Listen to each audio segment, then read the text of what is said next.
Yo, what's poppin'?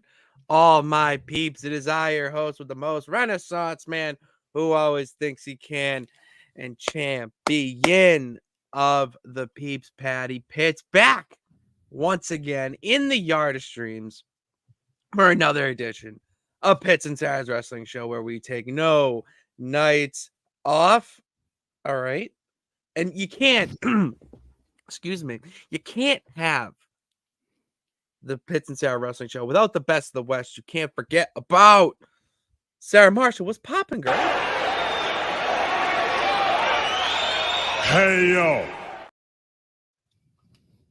Hello. How we doing? What?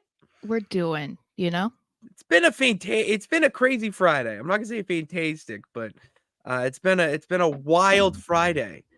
I mean, just news coming out the wazoo. Everything from as David mentions here in the comments, Sports Illustrated canning their entire staff. You have the Patriots losing but potentially gaining a better offensive coordinator. It's just there's so much news going on, not only outside. Ooh. I also have iced coffee. Ooh, that's news. I don't think Homemade. you've had coffee. Oh, homemade. No. Okay, we like that. I have not. It's always been water. But today I felt a little spicy, so I got iced coffee. We're a little spicy on this Friday. Yeah, this is decaf iced coffee. Why are you drinking decaf? What? Because caffeine gets me because I don't drink caffeine. That's true. Okay. So it usually just kind of freaks me out a little bit. So all right, well, fair. You got coffee because you're feeling a little spicy. mm-hmm. I got my cucumber lime Gatorade right here, which I'll argue with anyone is the most refreshing flavor of Gatorade. It's so good. It's so good. And only a few select stores sell it, so I have to be very particular on what stores to go to that I want it.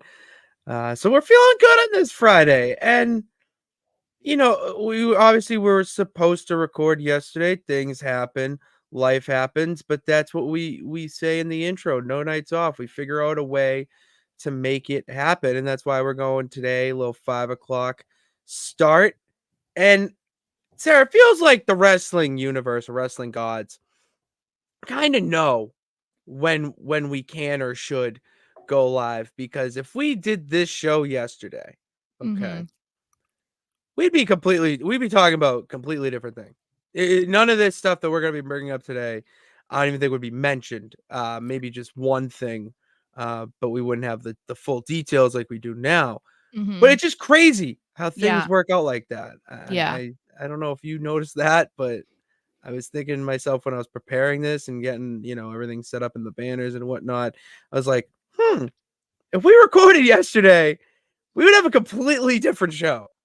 Yeah, well, like I said, when I saw one of the things that you put up there, I was like, I didn't even know about that. That's breaking news to me. So that's like how new it was, because I didn't even see it today. So that's what I'm saying. It's gonna be it's a lot going on in the wrestling world. I mean, as you can see by my hat, we got the Royal Rumble only a week and a half. Actually, is it a week away? It's a week away. Mm-hmm. Yeah, a week tomorrow. A week tomorrow. The best wrestling event in human history will be taking place in Tampa, Florida. That's definitely one of my favorite things, Sarah. But I want to talk now and segue into our first segment of the day, talking about our favorite and least favorite things in wrestling this week. It's time for the lemon and rosebud. Don't be a lemon, be a rosebud. Don't be a lemon, Sarah. Be a rosebud. It is our lemon and rosebuds of the week. For anyone who is new, first off, welcome. And second, the lemon and rosebud of the week are when Sarah and I talk about our favorite and least favorite things that have happened in the world of wrestling this week. Starting off with our roses, I've been royal rambling here. So Sarah, take it away with what's your rosebud? I always forget to do these beforehand, so I'm just going with my first Go with your thought. gut. Go with your Yeah. gut. And I don't think I'm gonna make it into a clip this week, so I guess that helps a little bit as well. But I Okay. would say Ludwig Kaiser. I feel like every week that's just like Imperium, something about Imperium. But this week it's just I'm excited. Gunther's back. He's not a part-timer. To those of you who tried to say he was. They did. Shout out Vinny. But yeah, I just like the current direction that they're going in with him, and I feel like it makes more sense. It's literally what I've been begging for, to have them be more dominant and visceral and just like more similar to how Gunther has been in the past. Mhm. So I'm just excited, and it's unfortunate that it feels like it maybe only be happening because of Vinci's injury. But I would like to believe that maybe if Vinci was there, that this was the original plan anyway, that they were going to try and do something like this. Obviously, it was shifted a bit because Kaiser took out Kofi because of him taking out Vinci. But yeah, I'm hopeful. I'm trying to be hopeful and optimistic about Good. this. I'm Good. trying. I'll be that way until he proves that I shouldn't be. Because I think this is what has been needed for Imperium. So, yeah, I'm excited because people are finally seeing how good Kaiser is individually. Is optimism something we're trying in 2024, Sarah? I mean, I guess with certain things, Because you're optimistic about this. We like that. We like optimism here. well, and my entire existence in Patriots world is generally optimistic. It's just my regular day-to-day life about, dying alone that is difficult to be optimistic I'm in about. that boat with you as well. Oh, I think about dying alone all the time. So that's Yeah. where we're not really so optimistic. But Yeah. no, when it comes, So I'm gonna try to be optimistic about this because I like what they're doing right now, but it's been 1 week. With Yeah. Gunther. It's been like 3 weeks with Kaiser, but Triple H has done this to me before. So I don't want to like get too excited and then next week I'm just like, what the hell? Like, what is this? what are we So, doing? yeah. I like this direction that Imperium is going in, specifically Kaiser, because for a while it felt like they were just fake tough guys, other than Mhm. Gunther, obviously, but like the other two. Yeah. Just because they were the henchmen that get beaten down. I mean, Yeah. in every superhero movie or, they just felt like, to compare it to Star Wars, they just felt like a droid or druid, whatever they're called, or a stormtrooper that just, Mm. they just are part of they're going to die at the end or not going to make it. But now you actually see some aggression, some life in them.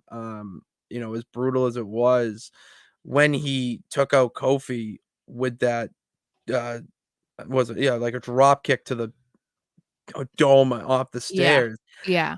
It was a new side that I liked, and that's what Imperium I feel like is based on. Is I would say a WWE version of the Blackpool Combat Club, where it's they're fighters, they're wrestlers, they don't do sports entertainment, but there's a little bit of flair there with them. So, yeah, It's like because you want to kind of see them as I can't remember his name, and it's but the Russian in Rocky 4.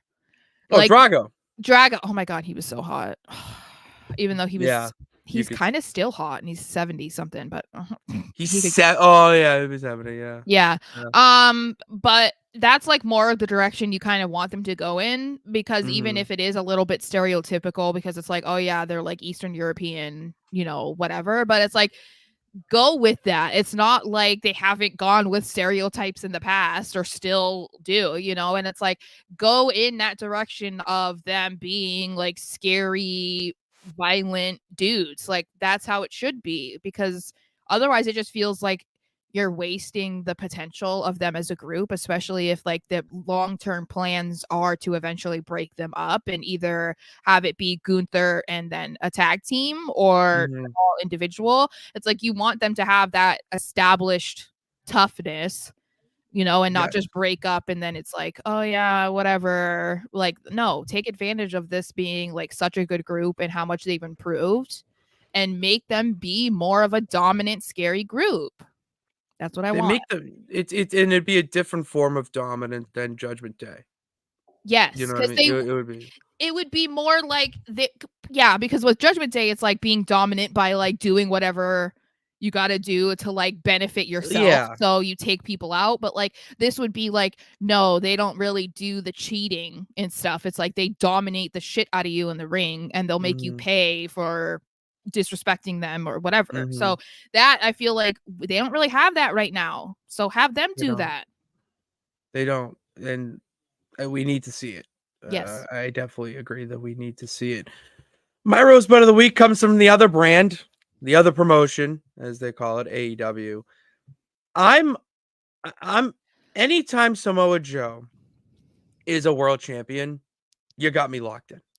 I think Samoa Joe, when his career is all said and done, will be one of the greatest of all time. Honestly, I mean, just he's so gifted in that rank. And now that he's world champion, what he's doing with the belt now, I mean, his match against Hook this week was absolutely incredible for what it was. You know, Mhm. for so many people saying, why is Hook getting a title shot? Why it's just gonna be a squash match, all this. They made you it was a great story that they told with Joe still being the Samoan submission machine and Hook still being that resilient guy who just he doesn't get up. He just does Mhm. not he doesn't stay down. He always gets up. And then you connect it, which is what my other rosebud is, with the swerve in the crowd looking on. You have Hangman Page coming down in that. And my other rosebud with that is how much I love the heels in Mhm. AEW. I think I texted you about this, that they're more sadistic, they're more evil, and they're what, They're more of a traditional old heel. school heel that makes you hate them. Where like we talked about in WWE, they're a little wishy-washy. They're very wishy-washy and they're very cartoony heels sometimes. Mhm. With how they're presented, but Swerve Strickland may be my favorite heel in all of wrestling right now. The dude is so sadistic, evil, and the way he cuts a promo and really ropes you into what he's saying and how he just captivates you with, how not what he's saying, but how he's saying it. Mhm. You just it would probably he would be my one bag fumble that WWE made. And, there's been so many that we could say, but I think he's the number one. But I feel like in this situation, and I'm not like super familiar with stuff that he Obviously, did but in WWE. Even in WWE, I'm not super familiar. But in his situation, I almost feel like he screams like AEW to me. mhm. He's one of those guys that feels like he never would have gotten to this point in his wrestling career if he stayed in WWE. I feel like it's like with Moxley. Like I just don't see WWE being that place for him, at least not in this era. If he was like at this age 20 years ago, he would have thrived in the Attitude Era, but or even ECW. Like that could have Yeah. been his Oh, thing. he would But have been one of the those are real two names. guys that I feel like they were destined to go to the alternative, Mhm. especially one that lets them do basically whatever they want because they had a certain vision of what they wanted to be and they're kind of able to do that. And I feel like Swerve is a guy that probably wouldn't have been that like household name in wrestling if he stayed in WWE. He would have been part of Hit Row.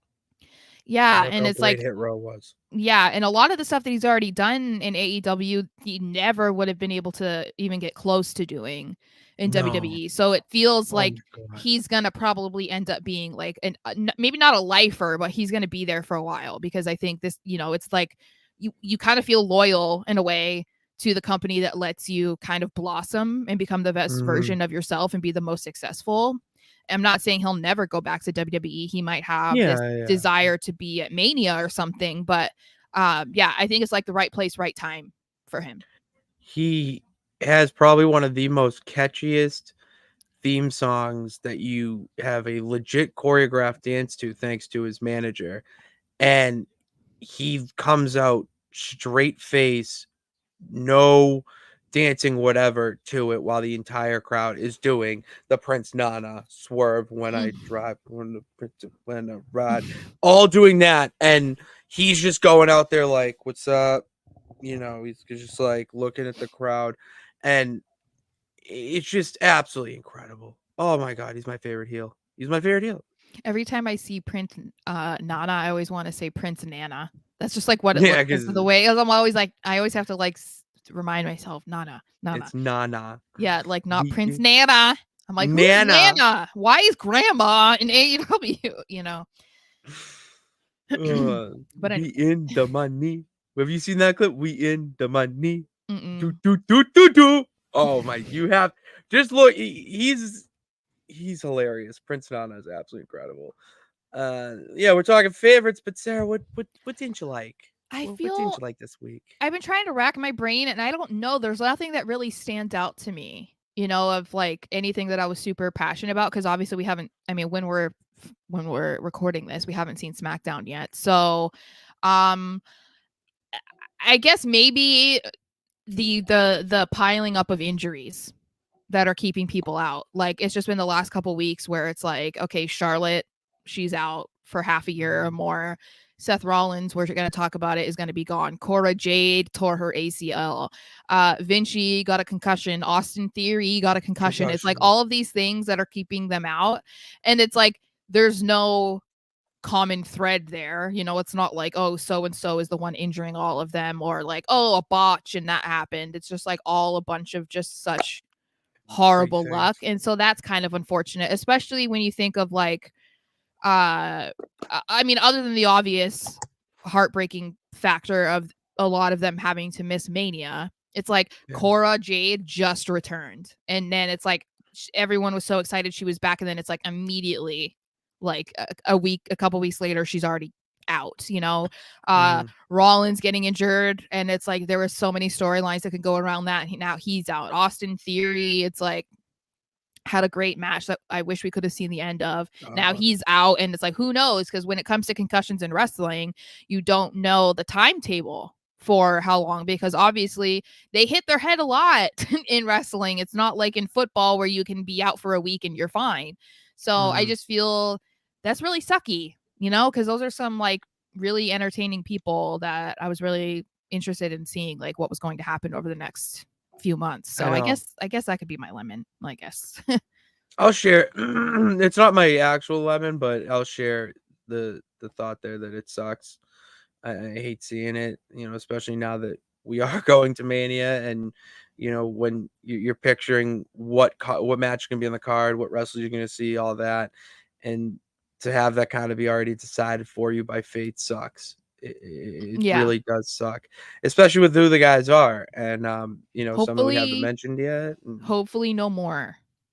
Hopefully no more. Yeah, because, chill out. I know.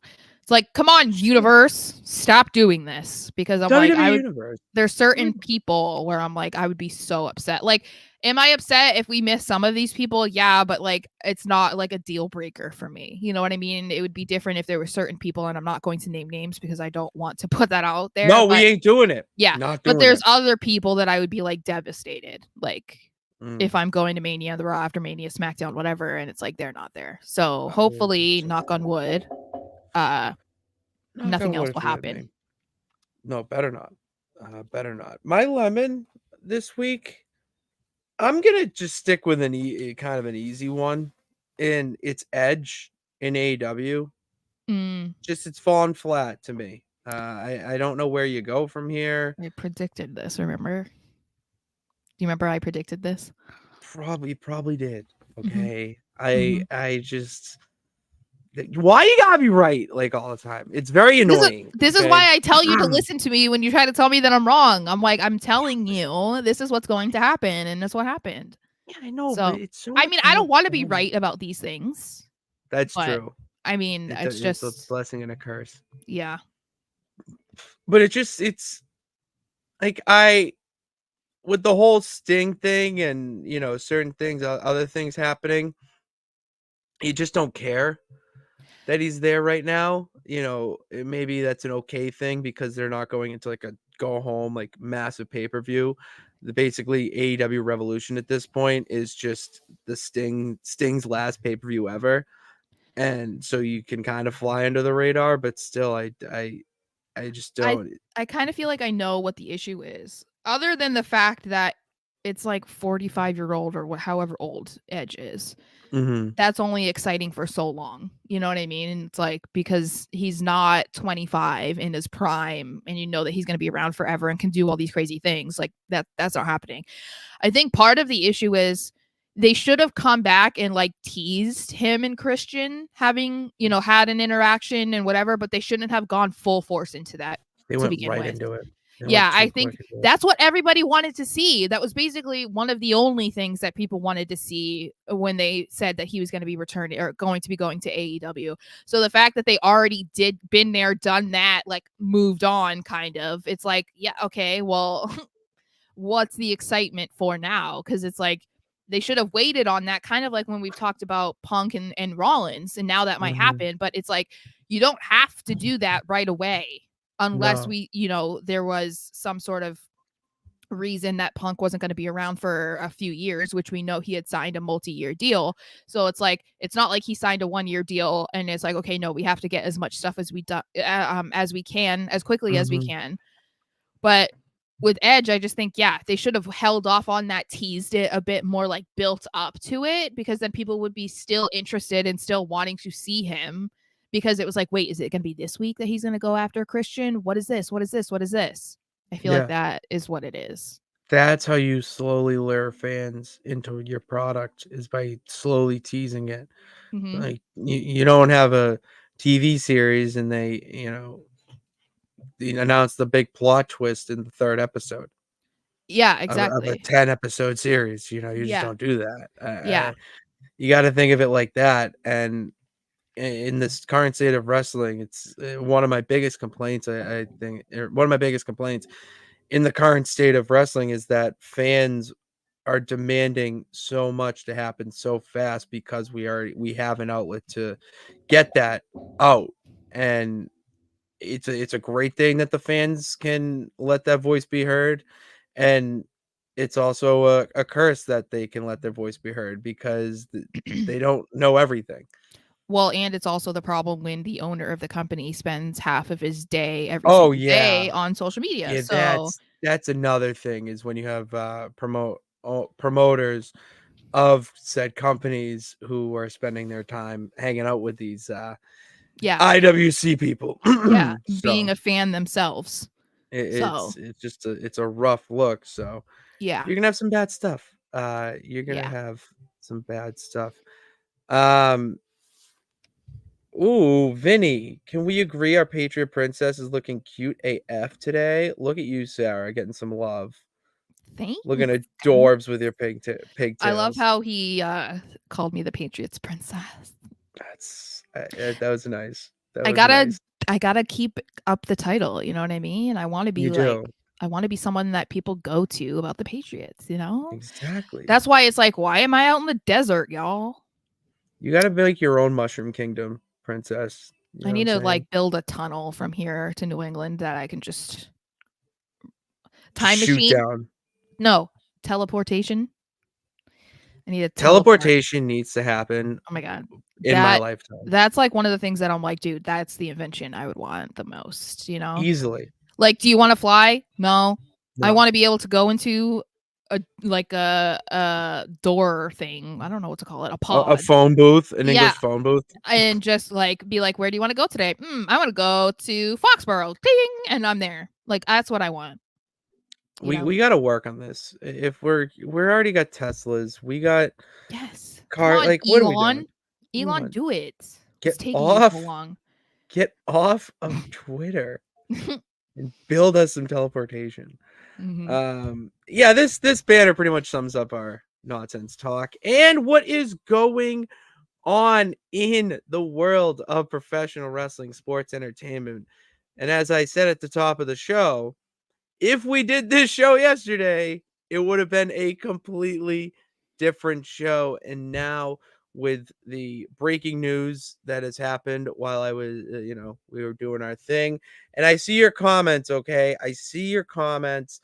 We know we were waiting, all right? We're following a structure of the show, so you gotta wait. So I'm gonna start with obviously what everyone's talking about in the comments. Poor Seth. I'm trying to see another one here. Oh geez, these were better. We had it better. Yeah, let's just get to it. Here it is. So this was the banner I had when I made the show, and then it was 10 minutes before we went live. Our old reliable, as I like to call him, SRS Sean Ross Sapp, broke the news that Seth Rollins has a torn MCL and torn meniscus, and he will be addressing his future this Monday on Monday Night Raw. Yeah, Charlotte had similar. She tore more things, but she had to have surgery, and she's going to be out at least 9 months. So we know that Seth is probably going to be around that same time, if not maybe 6 months. 6 months, which means he's going to miss WrestleMania. And it's like such weird timing too, because of that promo he cut on Raw being like, I've never walked into Mania as champion. I've always walked out as champion. It's like, this is what I'm saying. Like, there's so many weird coincidences in life. It's like we subconsciously know what is going to happen, and then we look back and we're like, holy crap, like why would you be saying that if you didn't know what was going? It's like, and that's why when we were talking before we started recording, where I was saying it's like I would say the same thing about involving Drew and Damian in the main event on Raw when it was Seth versus Jinder. It's like involving them, it's like, okay, this is a perfect scenario now. If Seth has to miss time, okay, well, there's two guys that you can involve in the title picture when Seth is gone. So like but it's like they knew, it's just that's the weird part about it. It's very weird how things work out in this world, with different, and it's not like he gets hurt and there's no backup plan, or it's like another reason. There's a lot of different things that WWE can do to preserve the World Heavyweight title match at WrestleMania being, a classic. And if there wasn't CM Punk in WWE right now, I don't think it would upset. Okay, it would upset fans, but hear me out. I don't think that fans would be as devastated if CM Punk was not in WWE, because that's the match you want. That's the match everyone's teasing. It was reported too that CM Punk was supposed to face Seth Rollins at WrestleMania 40, and even our good pal Bernard hit me up in a DM saying, so it's basically confirmed who's going to win the Royal Rumble. Now I don't think so. So there's a lot of different variables here. This is what I'm saying. This maybe opens a path for Drew McIntyre. And we were just kind of talking about this. Like I think I have the video going up tomorrow or Sunday. I don't remember, when we were talking about the hypothetical situations of how this could go down if he does have to vacate the title. Again, ironic, right? Like, it's like we knew, but I just think that we kind of knew that it was bad. So it was like, might as well talk about it. So now that I guess it's confirmed, I don't really feel like I changed my opinion on it much. I don't think the Rumble winner should become the champion. I think that they should get an automatic match for the title at Mania. They can then maybe determine the other person in the match through the elimination chamber, which I think is a good idea, because you can have qualifying matches to get into the elimination chamber leading up to the chamber, and then that person will face the Rumble winner, and whoever wins that title goes home from WrestleMania. Yeah, it's like a mini tournament. Yeah, and then to me, like, that's pretty hyped if it's like you're the person who wins at Mania goes home the champion. I feel like that's pretty exciting because you could throw in Punk in there if you want, which I still don't think is the best case scenario because I feel like people want to see Punk versus Seth. They don't want to see Punk become champion in that way. But I do feel like, we could get Drew. We could have him versus Punk or Drew versus Damian. Like I have a video going out about them fighting for the briefcase. Even that could be a scenario if Drew is not in the title picture. So I think, and I say this again, saying his injury is almost a blessing in disguise as far as storyline possibilities. Not because I'm happy he's injured. Obviously, I'm not. Yeah, we're not. No. There seems to be a lot more things that they can do because he's going to be out. I feel like when we were talking about Seth remaining champion until Mania, there really only seemed like, okay, it's going to be him versus Punk and that's it. And it's like, well, how entertaining is that going to be? Especially when Seth says the same things every single week when he comes out and talks, and Punk isn't there every week. So it's like, how entertaining would that really be? So this, I feel like there's a lot more exciting potential storylines and stuff that they can come out of this. 1000% is. And I'll take it from the human element that maybe this is a blessing for Seth in the fact that he needs to take some time off. He needs to rest his body. Yeah. I remember we were saying months ago with the back injury and how he teased it on the Logan Paul podcast that his back is not in good shape. Well, now his knee's in even worse shape. Why don't you take the time to rest up? That's what Kenny Omega did when he dropped the title to Hangman Page. He took like a year and a half off and he fixed all his problems. And I was going to say he could try and get his back fixed at the same time if it's not going to like add months, I guess. But it's like, if you're already going to miss Mania and you're probably going to miss SummerSlam or something, it's like, if you can be back by next year's WrestleMania to like make sure that you can be at that one. Like, I feel like that's more important, especially now he's married. He has a kid. Like, your health is more it depends on, or other people depend on him more now. To be around, so it's like, okay, well, maybe you can do something about your back now because you've been avoiding it because you didn't want to take time off and now you have to, so might as well try to do, two birds with one stone. Agreed. I absolutely agree. We wish Seth the best of luck on his road to recovery, and we wish him well and hope he gets back to the ring as soon as possible and as healthy as he possibly can, because that's going to be crazy, like sad. That's on Monday. So sad. Oh my God. Especially, like I said, like he literally just talked about walking into Mania as champion. Like it was just last week, and then it's like a week later he's going to be like, now I get to watch from home. Like, oh, that's going to be a heartbreaking promo. Now more Sarah, we gotta liven up the conversation here. This is a little dark and droll, as I like to say. Let's talk about more fun things that are upon us. Kazuchika Okada and his New Japan contract ends January 31st, and there's a lot of rumblings about where he could end up. A lot of them being WWE. Potentially. Come on, Hunter. You dropped the ball with Ospreay. You dropped the ball with Jay White. Get the big fish. I mean, they're not big, small fish, but you know what I mean. Like, no, he's a big, yeah. Like, if AEW gets all three, like, they won't know how to use. They won't. Okada's a bigger star than all of them. I'm sorry. I love Ospreay and think he's the best, one of the best wrestlers in the world right now. Jay White's amazing. They're not Okada. Okada is basically the second coming of Antonio Inoki. I would love for them to be able to sign him. And I feel like, although he'll miss the Rumble, so he couldn't be like a crazy Rumble debut, which I think is fine. I feel like unless he was going to be I don't know. Like, to me, I don't want to think about someone else having a Rumble debut, like a man at least, because the women, it hasn't happened, obviously, because they've only had the Rumble match They've for only a had few like years. 4. But Yeah. like, nothing can really top AJ Styles' Royal Rumble debut. So, like, I feel like Okada deserves a bigger debut than that.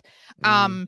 And I feel like even though he'll miss Rumble, the timing is still pretty good because it's Elimination Chamber and then it's like Mania. So like they could instantly put him into something.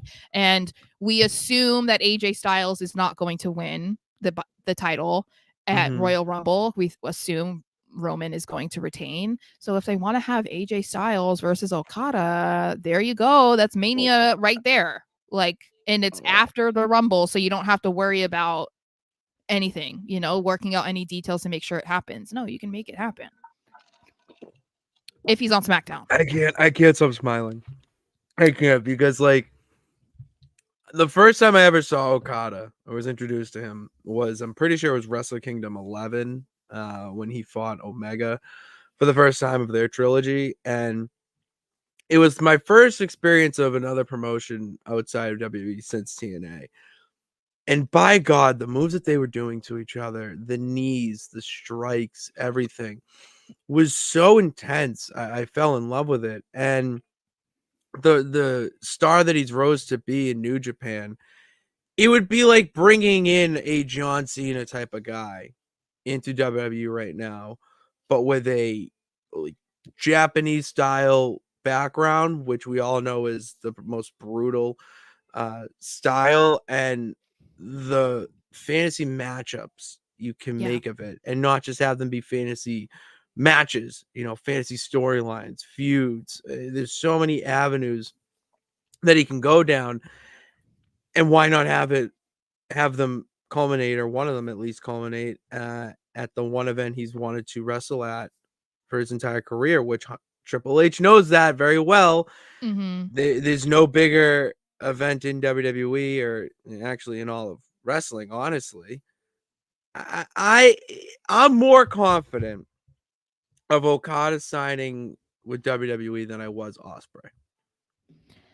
Yeah, I think the biggest hesitation I think with Osprey was he had made it well known he didn't want to live in America. I don't know if Okada has said that. I haven't seen that. So I would assume if he has said it, it's not been like repeated as many times as Osprey said. No. But yeah, I think that this would be like a home run hit for Triple H to sign him, especially as I said, missing out on Osprey and Jay White. So I think this would kind of like help smooth that over a little bit and get people to forget about it. And as we were saying when we were talking about this, like I get the concerns that people have with WWE signing guys like this, because you're still in that mindset of like they're going to be misused, they're going to be buried, or they're going to be like pigeonholed or stereotype character or whatever. But Vince McMahon's not around anymore. No. Triple H hasn't really done that yet to make us believe that that's what his, Okada's future would be. And then looking at the alternative being AEW, okay, well, it's not like Jay White and Osprey are the top two guys over in AEW, and it's like, well, of course they signed over there. Why wouldn't Okada? They're like the top two guys. They're on every show, every pay per view. They're the champions and blah blah blah. It's not like that, where it's like, okay, yeah, if he wants to be like super over and the face of the company, he's gonna go over there. Mm-hmm. Not like they treat every person greatly. They don't book every person greatly. You're just talking about how Edge is now like relegated over to Collision. So it's like that doesn't mean that Okada would thrive in AEW and be buried in WWE. No, it wouldn't. And Jay White right now is 1/3 of the Ring of Honor trios champions. So it's not like he's in the main event either. And he could be in the main event in any promotion he goes to for however long he wants. So you got to look how AEW is booking their superstars right now and where they're at. WWE is in need of a guy like Okada to really hit home that they're the number one wrestling promotion in the world honestly, and the opportunities that Okada could get that he would not get in AEW. There's far more of them than there are in AEW. I think it would also kind of be like the stamp of proving that they're going in a new direction, like that this really is a new era in WWE, you know, because I think there are some people who still feel like it's the same old, like this is that. And there are certain things I've voiced my concerns, like we were talking about LA Knight and stuff. So there are certain things where I'm like, okay, it's the same old WWE. But I feel like bringing in a guy like Okada, who's worldwide known in the wrestling community, and is so different than who they currently have on their roster. To me, it's like, oh, okay, they're getting serious. Like they are trying to do different things. And it feels like a Triple H signing. Like if he could have signed him to NXT Black and Gold, he probably would have done that. So it feels like, yeah, this is a guy he would bring in and like and you have to make him into a realize star. who he's taking. He's trying to get Julia as well, who's from Yes. Stardom. I mean, So he's getting really involved. I mean, he even talked about it in a press conference after a pay-per-view. Like he was talking about becoming more aware and like invested in the Japanese wrestling. So to me, this would be like, all right, yeah, you're definitely doing your homework here. yeah, the Japanese style of wrestling is one of my favorites in the sense that it's so well done, that it's so hard hitting, it's so brutal, but it's not extreme. Mm-hmm. If that may, if you that makes sense, that it feels like these two, like the two dudes, two women, whoever's in the ring, are absolutely beating the shit out of each other, and not this, like a GCW or a deathmatch type of thing where it has to be that type of brutal for it to be an exciting, hard hitting wrestling. No, like knee strikes and clotheslines and slaps, chops, whatever you want to call it, can be as brutal to the viewer. And they have other guys who came from New Japan. So it's like if they're concerned about like, oh, his style is too different, like it's not gonna work. It's like Shinsuke Nakamura, Finn Balor, AJ Styles. Like there's plenty of people that were in the Good Brothers. Yeah, it's like there are people that he could easily work with that are very familiar with that. And there's plenty of people who have put on good matches against those guys in WWE too. So it's like, I think, those are three top people that he could work with instantly, and people would definitely be invested because of who they are and then of their like similar styles and stuff. So I'm like, yeah, please. I want it. Please. Yeah. We need it. It would be I don't know what it is, but I still feel like if they sign him, they could get him to make an appearance at Royal Rumble, finish out his last show in New Japan, because according to David here in the comments, that he's doing a few minor type New Japan shows in February. So Mm-hmm. maybe, I scratch your back, you scratch mine. You can debut a little early, still do his shows in February, and then back he goes to America. And it's like it's Royal Rumble season. So imagine you hear the 2, 1, and then the buzzer goes off, and then all of a sudden you hear the coin drop. Mm-hmm. I'd lose my shit. That would be the loudest pop of I think it would 2024. be a fun tease too, because people will be like, oh my God, they have him showing up at Royal Rumble, but then you don't see him again for a bit. So people are going to be like, oh, wait, was it just a one-time thing? And then it ends up being like a full-time thing. But then it also is like a sign to AEW because, Tony was wanting to buy New Japan and just completely monopolize the wrestling industry. Yeah. This would be kind of a shot to him to be like, no, man, we're getting serious too. Like we were talking to New Japan and they're letting us borrow their guy essentially. For our show. So I don't know. There's a lot that can happen, but I'm kind of trying to expect the unexpected at this point, especially with like CM Punk and like Jade, and then there might be Trinity and Mercedes. Like there's a lot that could happen. So there's so much going on right now. I mean, we could have an entire show of just like potential returns.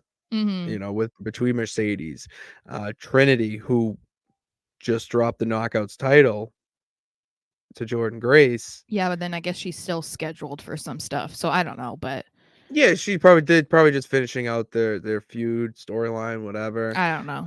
Yeah. Because they are doing a taping tonight. Sam Laterna, she's a Limitless girl. She is now like a backstage announcer for TNA. And I follow her, and she gave a breakdown of the matches they're doing at some taping tonight in Trinity's hometown, actually. Mm. So we're gonna see Trinity for a little bit longer in TNA, but I expect her to be back in WWE pretty soon, especially because her and Jimmy, right? She married to Yes. Jimmy. Yeah. Just celebrated 10 years married. It's crazy. Congratulations. Yeah. It's amazing, but also crazy that it's been 10 years. Mm-hmm. And it's wild. Mm-hmm. Oh man. Let's get some comments here. Me too, Vinny. I miss Trinity. She was one of my awesome. favorites in the original NXT. I was a big Naomi fan because she was on the original NXT. I forgot that you were big. And like you watched the first NXT. Not a big fan, but like you watched the first NXT because the original. Multiple like seasons of it. Yeah, that's yeah. Like I was a big fan of Percy Watson. I really liked Derek Bateman. Derek Bateman, we know who that is. Yeah, I really like Johnny Curtis. Also, Fandango. That's fine. That's what it is. I knew. Yeah. I forgot what it is. Skip Schofield, whatever his name is. Sheffield. No, absolutely not. There were other girls that I liked too, and I can't remember what her name was, but she's not in WWE. But Naomi was one that I really liked. As Rollins depends on his great injury, keep in mind he torn his MCL before Mania and still came back and worked Mania with Triple H. That is true. I vividly remember this. I mean, but the thing is, though, is he's gonna have to forfeit the title anyway. You can't keep the title on him. Well, I mean, I still think it's not the smartest move. Like, for your health, no. It is not the smartest move for your health. A torn MCL is different than a torn MCL and a torn meniscus. It's a little bit different there. Oh, yeah. So. Well, 1,000% that they are very, very different. Wait, I want to get to another one. Denisha, hey, what's up, girl? What's going on? And then yeah, there we go. All right. I don't think Ospreay was ever truly serious about going WWE, but I could be wrong. I think he teased it enough. Like, I think he actually wants to go there, but I feel like he knows that he can probably go for a couple more years, so maybe he'll go after AEW. Yeah, he wants matches. He wants to fight Seth and some other guys, so even if it's just like a year contract, I think he'll go eventually. Yeah, I don't even care if it's a year. It just Will Ospreay and WWE amazing. But we're talking about injuries and returns. Charlotte Flair is walking on a treadmill. What is bionic? You mean bionic? Yeah, it is. Oh, okay. I was stupid autocorrect.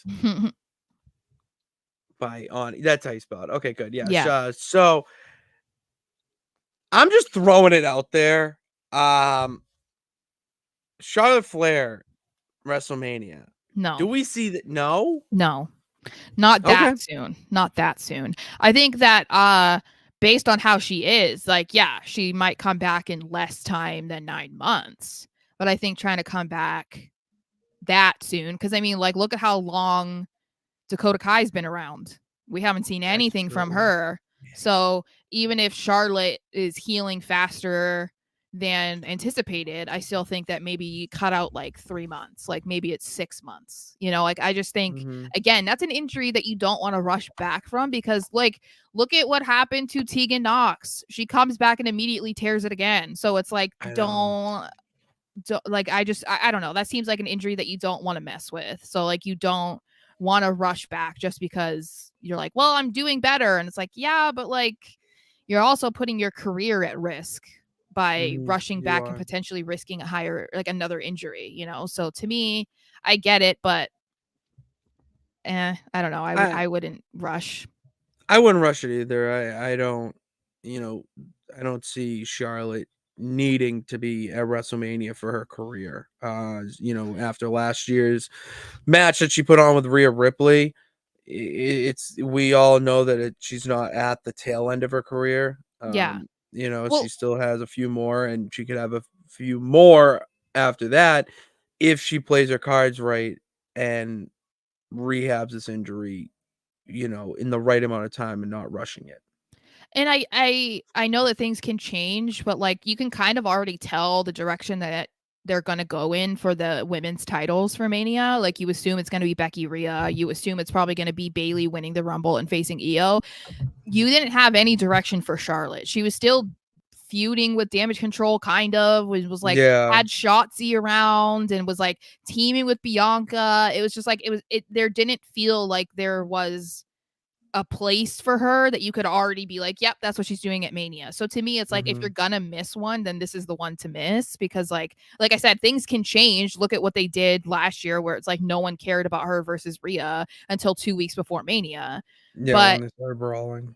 yeah, but to me it's just kind of like I don't know. Again, like take your health seriously. Like I understand I can't understand what it feels like to miss something as huge as WrestleMania, but I can understand wanting to be back for something that means a lot to you. But I feel like when it comes to your health and like your body, like You got to do it. I wouldn't rush it. No, yeah, you can't rush it. You can't rush When it's your healing. leg too. Like Yeah, you kind of need your leg. yeah. You kind of So need one of those. yeah, I mean, we'll see, but I would expect that she comes back after Mania, just maybe a little bit sooner than what was initially reported. And then this is the last of the big, you know, exciting news. There was dropped that the Elimination Chamber in Perth, if I said that right? Perth, Australia. The start time in the East Coast is 5 a.m. When is this Sarah, show? In March, right? So what is it, February? is it February? Okay, yeah. So it's February. So for me, it would be 3 a.m. Yeah, Yeah, Sarah, get up with me. I just That's don't when I think go to work. I don't think I can do that. I just don't. I don't know. It depends like how stacked the card is. Like maybe I just have to try to go to bed super early or something. Saturday, February 24th. Yeah, so I'll have to really figure it out because I think the one time that WWE did a show in Japan and it was on at like 4 a.m. or I remember this. midnight, whatever time it was. I don't remember what time it was. It was a very obscure hour. I think I did wake up and it was because I wanted to see Finn's match because Finn Balor had a match. And so I was like, that's the only one I cared about. And I mean, I expect that that Elimination Chamber is going to be a good enough show that you will want to watch, but it really is something where it's like alienating a huge chunk of your audience. Because that's really early or late depending on where you live. And unless the show seems like I can't miss this live, like then I'm probably just gonna watch it the next day because well, I'm gonna have to watch it. That's right in the middle of actually 5 a.m. Saturday is when my day just gets started at work. And I get up at 4 and then travel, all that. So we'll not be able to watch that live, unfortunately. yeah, and then avoid social media. Well, it's easy for me to avoid social media at work because I'm Yeah. either swimming with the fishes or driving on highways selling the fishes. And so that in that sense, it's fine. You know, I'm not too worried about that. It's just more of the fact that, all right, well, you get home and, you know, you have to watch it then. And it takes the lure out of it a little bit. I mean, I did that with Survivor Series because I had to, you know, attend to a family emergency, so I didn't get to watch it live. And I did ask you to spoil one thing for me just because I needed to know that. But other than that, I didn't know any of the results, and then watch it the next day. And you know, I was surprised, but you come at it with a different point of view.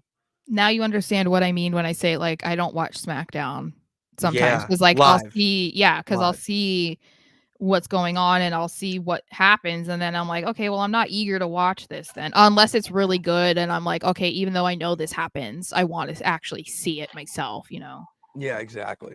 I'm with you there. It's just it's unbelievable. And this is why they don't do a lot of shows international. I Yeah. think I it mean, makes sense why they haven't done shows internationally.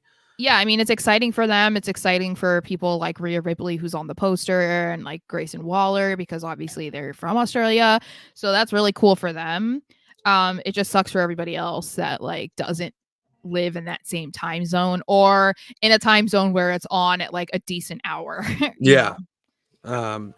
While we're on the top of that, what'd you think of Waller and LA Knight? I think Waller is hilarious. He is like one of the only people that is always in character.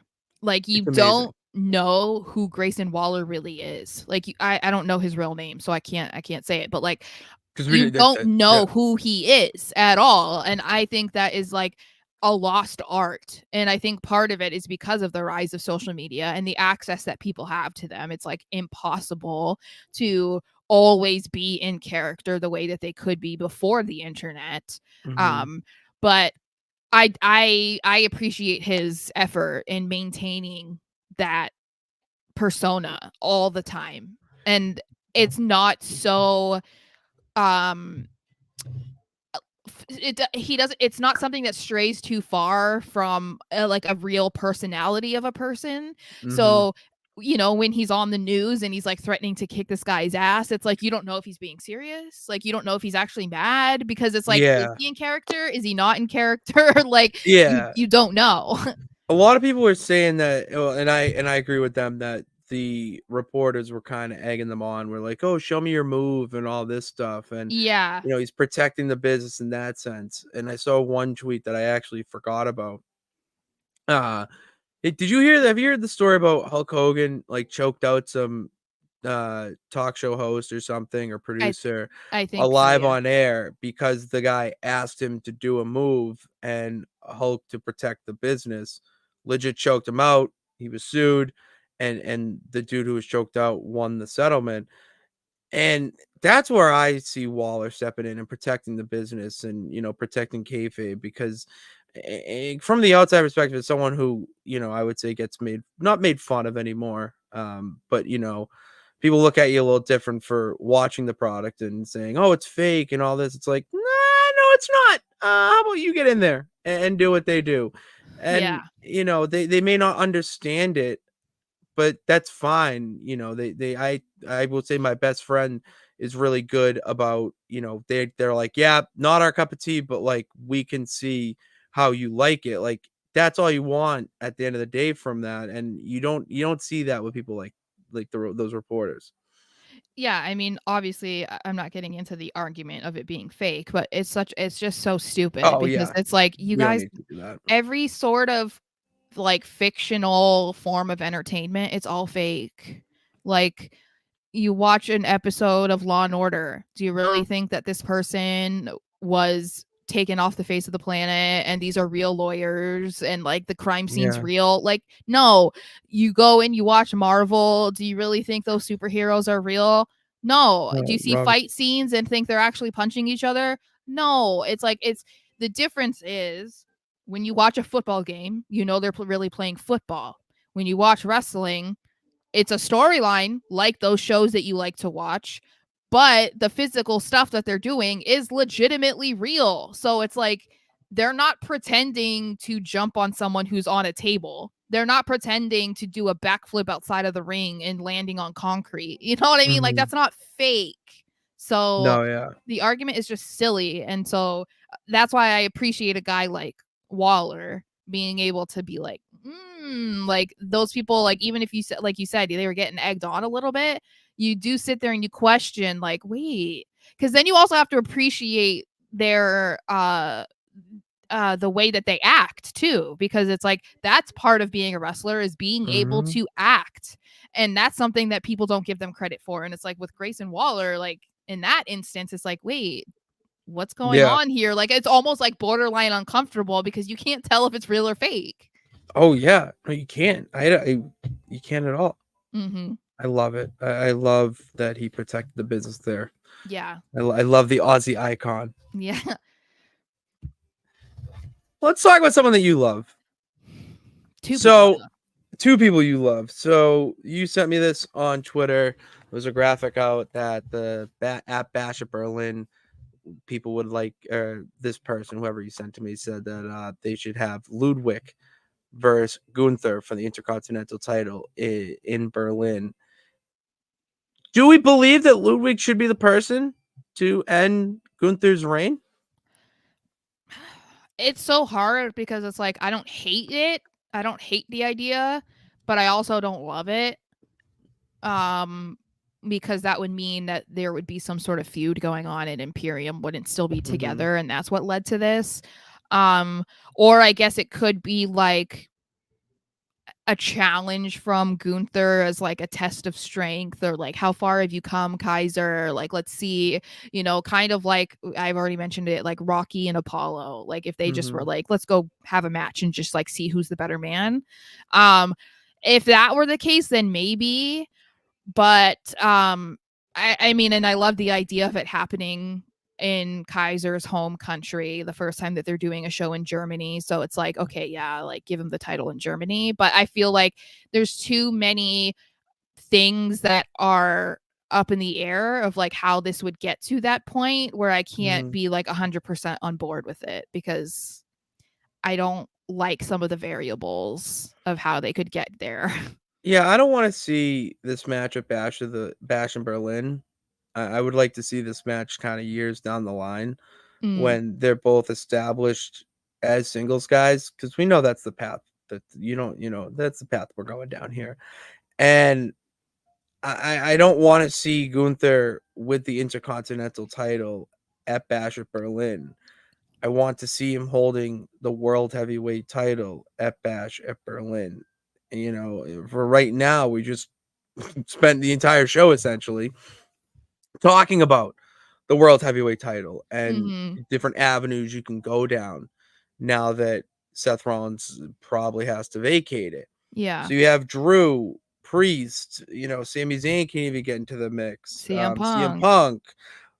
But at the end of the day, you're really just placeholding that so that the new dominant hero can come in Gunther and really elevate that title in its legitimacy. And what better place to do it than in Berlin? That's where my mind goes. I would like to see this match maybe 2 years down the line. What if you maybe have it so that Gunther wins the title at Bash in Berlin? What if he wins the World Heavyweight title? I'm all in. That's what I want. Because he's not from Germany, but he's from Austria, and he still has a love for Germany because he wrestled there. So it's like that's where he perfected his craft. Yes. Yeah. So it's like that could still be pretty cool. And then who gives because when is Bash in Berlin?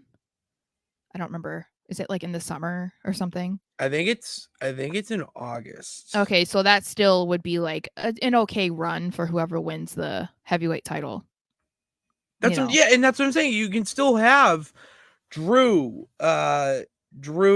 Damian, Sammy, CM Punk. I mean, I'll throw this name out there because he put on a hell of a match on Monday, but Jinder Mahal. You may not want to put the title on him, but he absolutely deserves to be in the main event picture. He does. And just so we can hear his song again. Oh my God, the entrance song is such a banger. Indian music slaps so hard. Oh my God, it's so good. And to have that, like, he's just that's a main event guy that you can have those 5 really cycle through until you get to Berlin, and then that's when you have Gunther win it and him go on his expected amazing title run. I need to hear it. All right, and then we'll wrap up. I was gonna talk about this, but all I'm gonna say is like I don't care. I don't know why. I don't know why we could keep pushing Gable Steveson down our throats. They're trying. They're trying so hard, and it's not working. I don't care. Okay. And it's crazy. You're gonna think I'm crazy. I care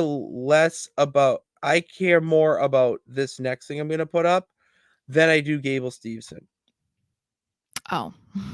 I'm dead serious. And the thing is, I could honestly care less about this even because I see a lot of timeless Tony Storm parallels. Just more Yeah. if Tony Storm is 1920, Ash by Elegance is 1960s.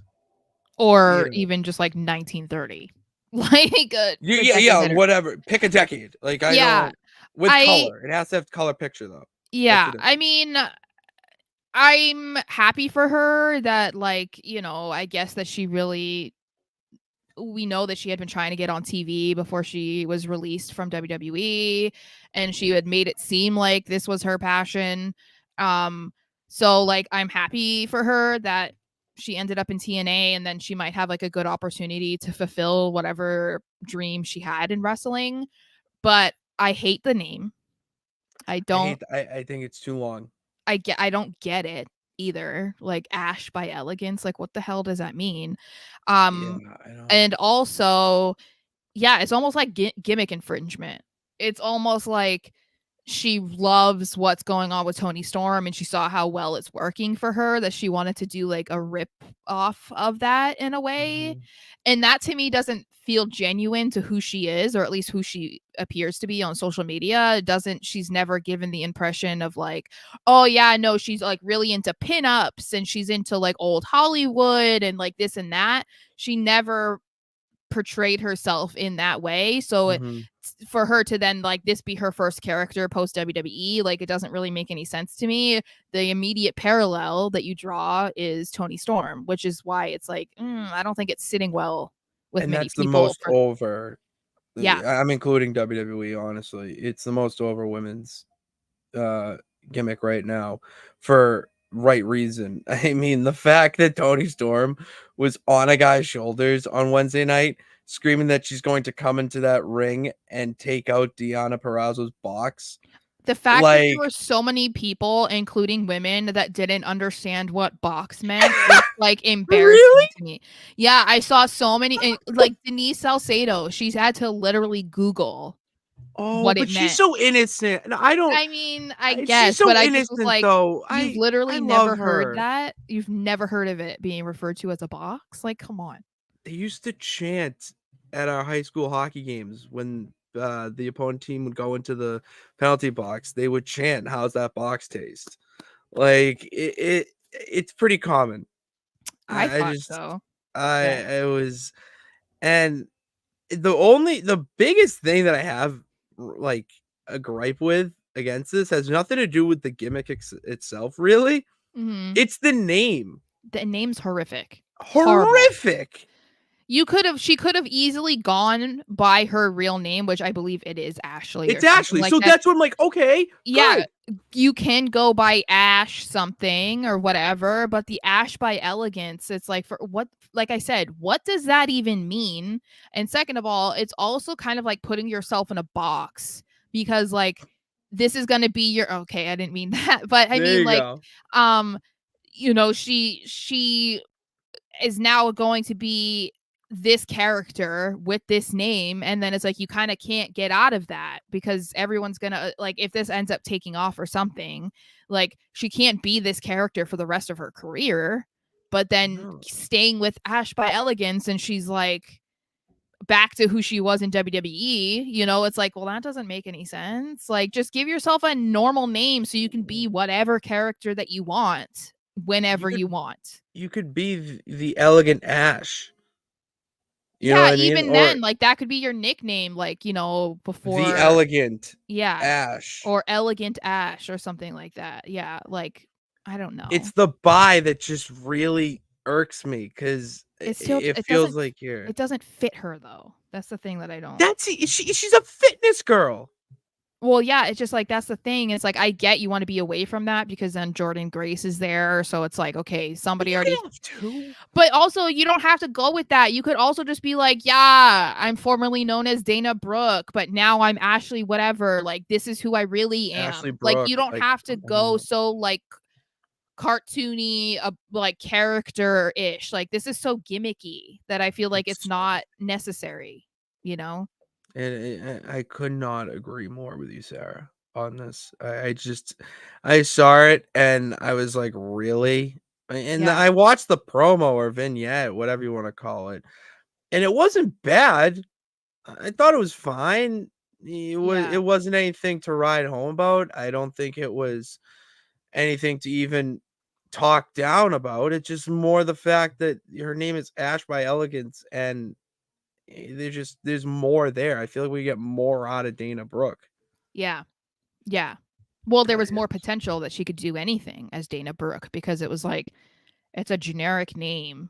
Like, It is. and most of them do that. Like Trinity, what does Trinity mean? It's like, okay, you don't think of Trinity and immediately think of something else unless you're a Matrix fan, then you think of the Matrix. But like that's literally her name. Or Mhm. Mercedes Monet.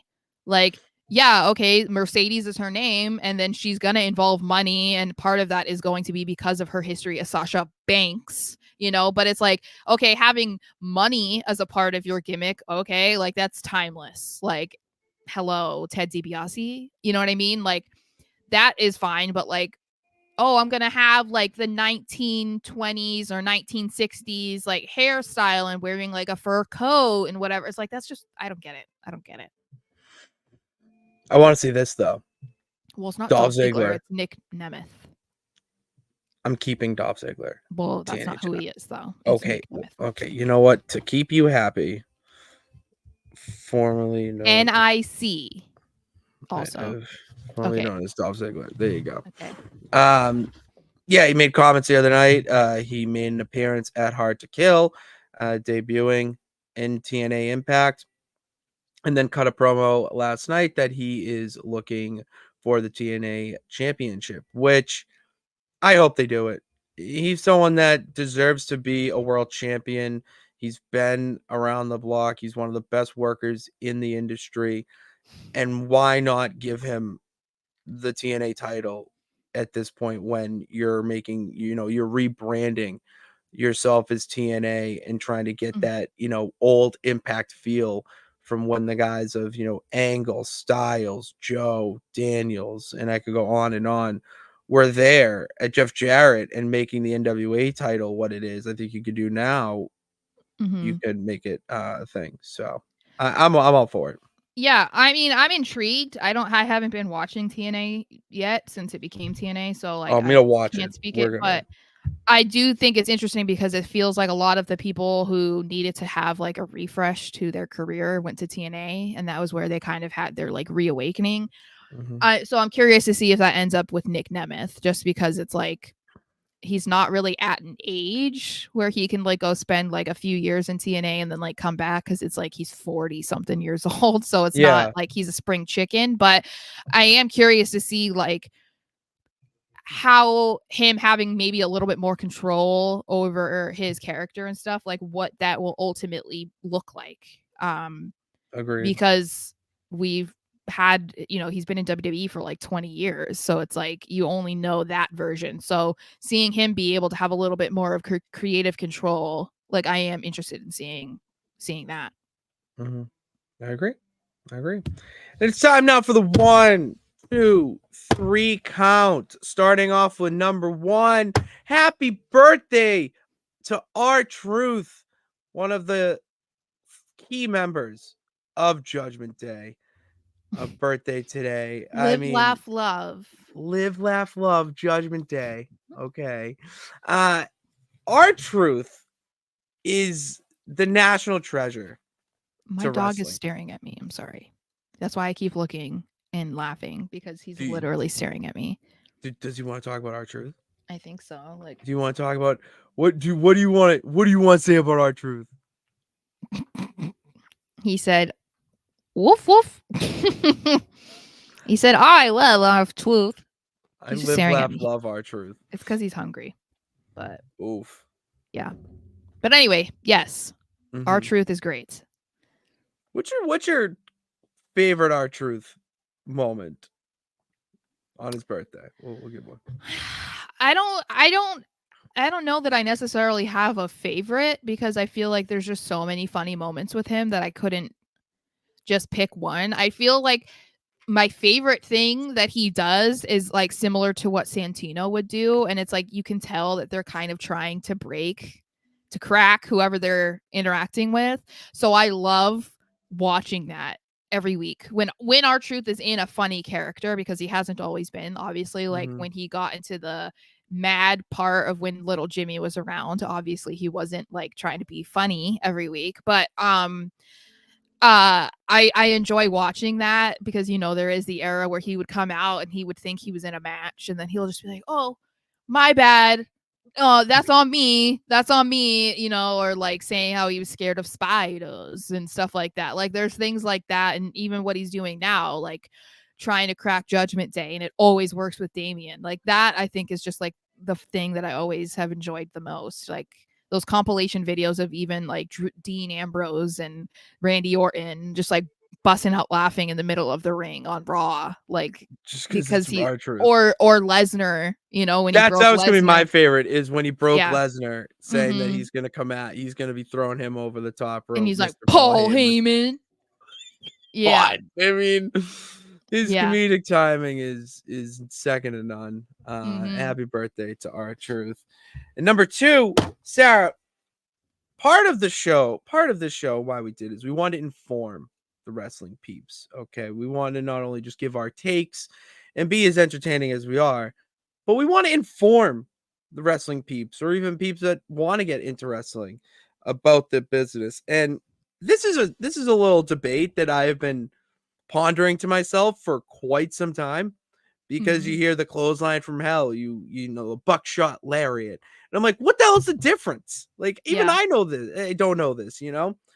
But it came to me via Twitter, the difference between a lariat and a clothesline, courtesy of your AEW World Champion Samoa Joe. And he said it was he's responding to a comment. So, is there a difference between a clothesline and a lariat? And Samoa Joe, good question. Barring a few other technicalities, basically, you run into a clothesline, a lariat runs into you. So basically, a clothesline, the guy comes off, and you're just Mhm. hitting him out.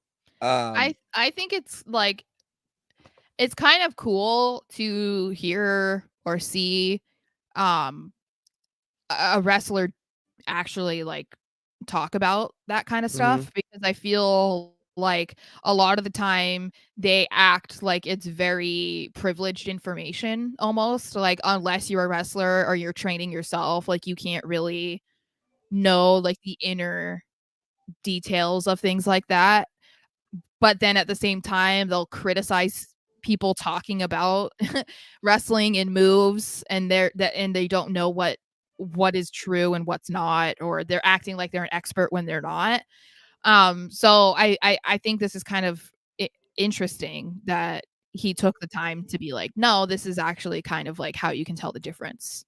Because mhm. otherwise, most people are just like, I'm an expert. Like, I watch plenty of wrestling. I know what the difference is. And they're all like, no, you don't. You're an idiot. It's like, okay, well, now he kind of gave you the insight that you may not have been privileged to actually knowing without someone in Exactly. wrestling telling you.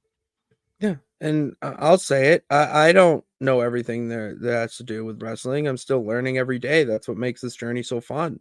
The So commentary team doesn't even know. How many times have we heard recently, you know, Graves and stuff, or even Cole being like, I don't know what that was, but it was cool. It was kind of a form of this. It's like, yeah, because they don't even know. Like, so, I mean, fans aren't going to know more than they do. And even they sometimes are like, I don't know what that was. So, yeah, exactly. Sorry, work thing came up. Sorry. All right, but the 3, we got Royal Rumble. It's on my head, and we got a week left in it. We already talked about favorite moments. Next week we'll probably do more of a Royal Rumble themed episode, with mhm. the 3 count being news and stuff. But what's your favorite Royal Rumble match? I said championship because I didn't know how to say it in a banner, but that wasn't the Rumble itself. If you have Hmm. a favorite. I mean, I don't want I guess recency bias is going to get me on this one, but it's like I was so in awe over Charlotte and Rhea. And I know it was only, or no, that was Mania. Fuck. Rumble match. Yeah. I don't know. I would have to really look into that. I didn't look into that. Let me see. I'll Google it and see. Best championship matches at Royal Rumble. My head is always in Mania. Well, because we're in Mania season, that makes sense. Yeah.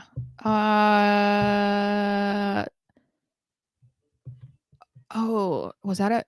No, that was at Mania, right? Yeah. Dang it. Which one? Nothing. John Cena versus AJ Styles, but that was pretty good. That was For a the WWE 5-star one for Championship. sure. I loved that one because I'll just use that one. I mean, Kurt Angle versus Chris Benoit was also pretty good, but that's Can't really talk about him. Yeah. So I'm gonna say so I'll say Cena versus AJ Styles in 2017. First of all, I liked this feud. And especially it was pretty fresh. It was only a year into AJ Styles' run in WWE, so I think that there was still like quite a bit of excitement with him and the fact that he accomplished so much so quickly. But I think that this was a point where people were interested in this match, but they weren't hopeful of it being that entertaining because it was John Cena. He was already like nearing 40. Like people were like, he's not the way he used to be. But he did some crazy stuff in this match, like things that you had never seen him do throughout his entire career. Where it's like, didn't he do like a Hurricane Rana at one point? John Cena did a Hurricane Rana, and it was unbelievable. I was out of my seat. I jumped out of my seat. Yeah, and so I feel like that, was probably one of his best matches of his career because I think he understood the importance of that being a good match and like how so different they are in style that it was like, okay, well, he kind of needed to do some extra stuff that he normally wouldn't do to try and keep up with AJ Styles because you don't want to like hinder him, you know what I mean? And it's like because he does so many other things where obviously Cena was more of like the big guy and like the overly dramatic type of wrestler, and AJ's not. So yeah, I would say that was probably one of my favorites for sure. Cactus Jack, Triple H, Royal Rumble 2000. I've watched cinematic highlights of it. I've watched the match over and over again, its entirety. I mean, that match is just one of the best hardcore matches, I would say, of the of that era, but maybe of all time. With what they did, it wasn't just a hardcore match where they beat the shit out of each other. All they did was really just they told a story while beating the shit out of each other. So I love that, and I will always love that whole pay-per-view, but that match specifically, easily my favorite. So yeah, that's our show. That's our show, and we thank you guys for tuning in to this edition of Pitts and Sarah's Wrestling Show. Make sure you hit that subscribe button. All right, or tell your peeps to hit that subscribe button and bell notification to know every time we post. We're at that like 1450 something mark right now in subscribers. It's awesome. 1470. Nice. Yeah. That's what I love to hear. Let's keep that number growing. Let's get to 1500 by the end of January. I think that's a really good goal to set, and I think we can do it. All right, and it doesn't happen without you peeps, and we thank you guys so much for that.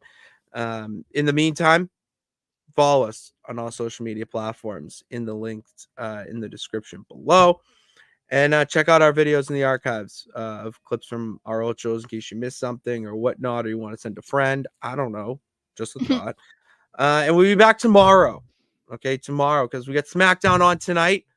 All right, I'm gonna hop over. We're gonna talk some NFL playoffs over with the Foxborough fellas, and then we're gonna watch some SmackDown. And I'll be tweeting about that until I fall asleep. So, and then check out Sarah's Patriot stuff over at Musket Fire. Putting out some good shit there. I gotta be the Patriots princess, y'all. You gotta be the Patriot princess. All right, we have the champ of the Patriot peeps, Patriot princess, and the champ of the peeps as well. And the best of the West you can't forget about. You got it all. All right, we bring it to you. That's what we do. So until tomorrow, thank you guys for tuning in. God bless. Remember that you can do it. All you got to do is try. It's upside down, yeah.